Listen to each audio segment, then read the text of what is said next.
Support for Radio Friends comes from La Brunerie Financial, where they work to ensure a lifetime of financial security for people from all walks of life, from investment services to retirement plans. If you're looking for a trustworthy company that has the experience and knowledge to put your interests first, contact La Brunerie Financial, a community-based investment counseling firm since 1966.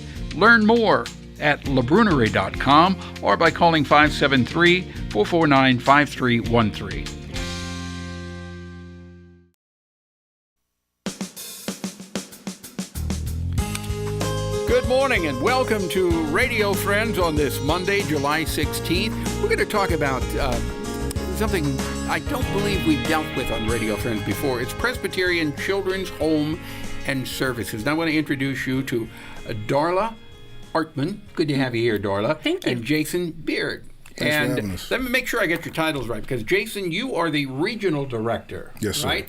And Darla, you are the site manager and Site manager of residential services and mentoring coordinator. Oh, that's a big, long title. All right.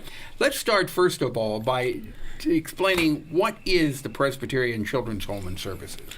Presbyterian Children's Homes and Services, just some quick history. In terms of Missouri, we've been here for over 100 years. We started over 100 years? Yes, sir. We started as an orphanage in Farmington, Missouri. And from there, started as an orphanage taking in actually orphans of minor workers who were working the local coal mines there. Really? Yes. And so the church took in these orphans and basically raised them to adulthood. And that kind of morphed over time into different services such as residential care, foster care case management. One of the programs I represent, therapeutic mentoring. We have other programs, Family Solutions for Kids, which is similar to an in-home therapy program, transitional living for both male and female. That's one thing Darla's here to represent. And so we've really turned into a full-service child welfare agency. How many kids are you helping? As of last year, we assisted 5,000 children and families. 5,000? Yes. And you started in Farmington, Missouri. Yes. And now you're in locations in Columbia? Yes. In Farmington, in Hillsboro, in Joplin, Springfield, Troy, St. Louis, and Kansas City? Are you in Kansas City? Oh, no, not You're not in currently. Kansas City. Okay. But my goodness, that's 1, 2, 3, 4, 5, 6, 7 locations in Missouri alone. Yes. Now, Darla, you're site manager, right? Mm-hmm. What is that? What do you do? What I do is I oversee the residential program. So like I go over referrals when they refer girls, because we just take girls. We don't have a boy facility here in Columbia.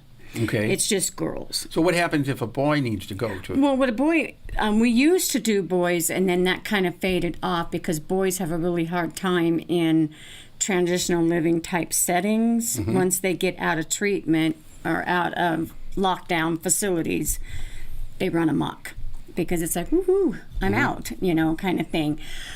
Girls tend to do better in it. They're more wanting to learn the skills. They're going out in their own. They get jobs and everything. So what do you do? I oversee it. So you take the girls from the lockdown facilities and they're transitioning into hopefully a normal lifestyle. Well, yeah, and that's what we want to bring to them, is we want to bring to them some normalcy because they haven't had it. They've come from really bad homes, and they have behaviors that a lot of times it's hard to deal with, a lot of unregulated emotions. They don't know how to control it, and they ride this roller coaster, and they're just as confused as anybody else is, why am I feeling this way? What is the average length of time that you're dealing with a young lady? We can deal with them up to 8 months, 6 months, or we've had people that have been with us over a year. We had one young lady that I remember back when we had several girl houses, is she stayed with us until her 21st birthday. She was with us almost 6 years. You look back over this time and you see success? Oh, yeah. And I think it's basically is how do you define success? Because it's not a cookie cut mold. What's successful you may not be success to me. So you have to look at the individual and see what progress they've made since the time that they've arrived to the time that maybe they're ready to go. Or maybe the program that they're in, they're not ready for, so maybe it's time to take a step back. It's looking at them and finding out what is success for them. Right. And I've seen it in many different ways. Even young people that have not been successful in our program has still had some success. I understand what you're saying. If there are people listening to us right now and they want to find out more about it, or if they feel that there's somebody that they know who could benefit, do you take folks off the street, or do they come from... They come from the state. They come Usually from they're the in state. care of the state, in custody and care of the state, the children's division. And so we get girls from all over the place. They're not from Columbia. Some are, some aren't. We take them from all over the state.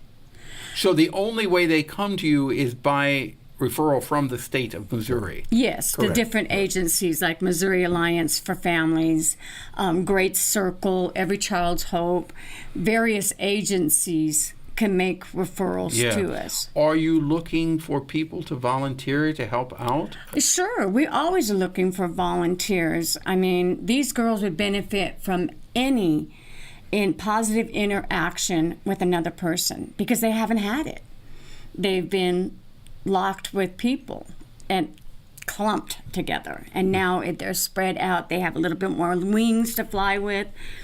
Of course, we would love to have volunteers. Well, you're speaking from your heart. I can tell that. I love my program. Yes, it's pretty obvious. Did you want to add something to that, Jason? We're almost out of time.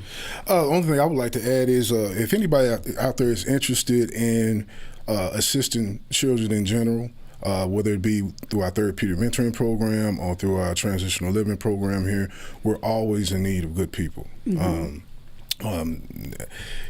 nothing more important than a positive adult connection for a child, and I know we always have a need for effective staff. So please, if you're How would interested, they get in touch with you? they can go to PCHAS.org. That'll be PCHAS.org. They get information on all our openings in terms of employment. Okay. And they can submit an online application. If they can also Google, if they didn't get that, you can go to Google and Google Presbyterian Children's Home and Services. Yes. And that will send you to the right They'll go to the website. homepage. And when you get to that website, then you can explore it. There's all types of information on Yes. there. Right, and then if they just want to learn more history about the agency, ways to give and donate, we're a nonprofit child welfare agency, and a lot of our 25% of our annual budget is through funding through donors and donations. Okay. So that's a big part of what we do.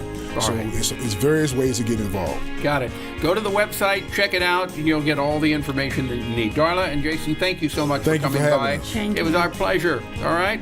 We're out of time for today. Tomorrow, Trips and Heart of Missouri United Way. Drop me an email, something you'd like to hear or see. Pepper P, Missouri.edu. Bye-bye.